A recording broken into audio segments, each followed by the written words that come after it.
Explain the justification and rationalization for the exorbitant salaries, bonuses, perks, directors' fees, and other benefits that most public corporations are paying. I would say this, in my own view, the most exorbitant are not necessarily the biggest numbers.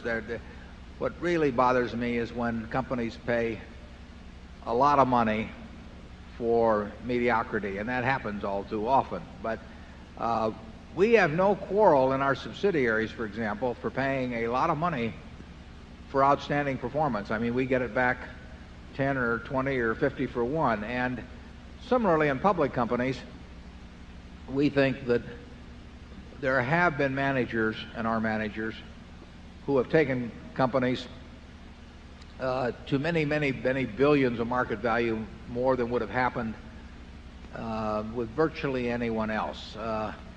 And they sometimes take a lot of money for that. Sometimes, as in the case of Tom Murphy at Capsides, it just didn't make a difference to him. I mean, he performed in a way that would have justified huge sums, but it wasn't.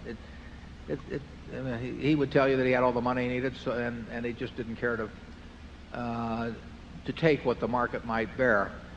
But I am bothered by irrational pay systems, and I'm particularly bothered when average managers take really large sums. I'm bothered when they design or have designed for them systems that are very costly to the company, maybe partly to make themselves look good because they want huge options themselves, so they feel that they give options widely throughout the company. So they design a system that is illogical company-wide because they want one that's illogical for them personally.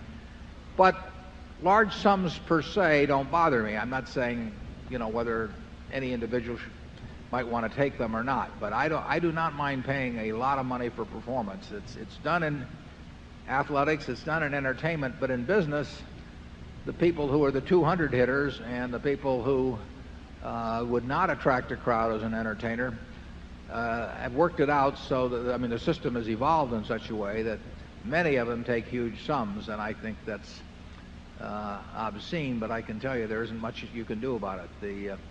The system feeds on itself, and companies do look at other companies' proxy statements. Every CEO does, and they say, well, if Joe Smith is worth X, I have to be worth more. And they tell the directors that certainly you wouldn't be hiring anybody that was below average, so how can you pay me below average? And the consultants come in and ratchet up the rewards, and it's not anything that's going to go away. It's like we were talking about campaign finance reform earlier. The people who have their hands on the switch are the beneficiaries of the system.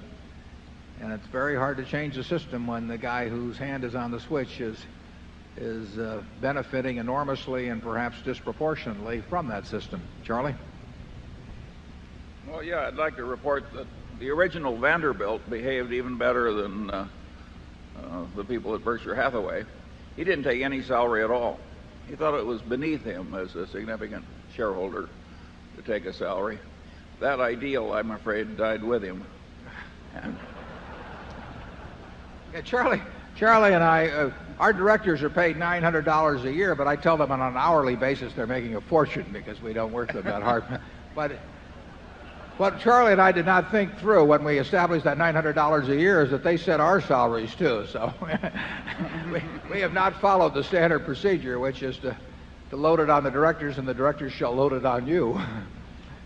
I do think it will have pernicious effects for the country in its entirety as this thing keeps escalating, because I think you're getting a widespread perception that at the very top, corporate salaries in America are too high. And that is not a good thing for a civilization when the leaders are regarded as not dealing fairly with the institutions that they head.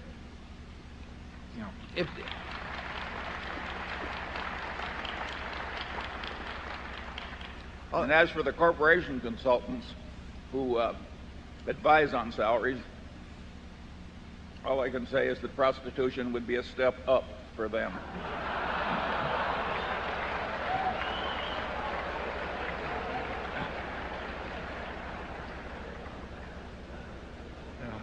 Put him down as undecided.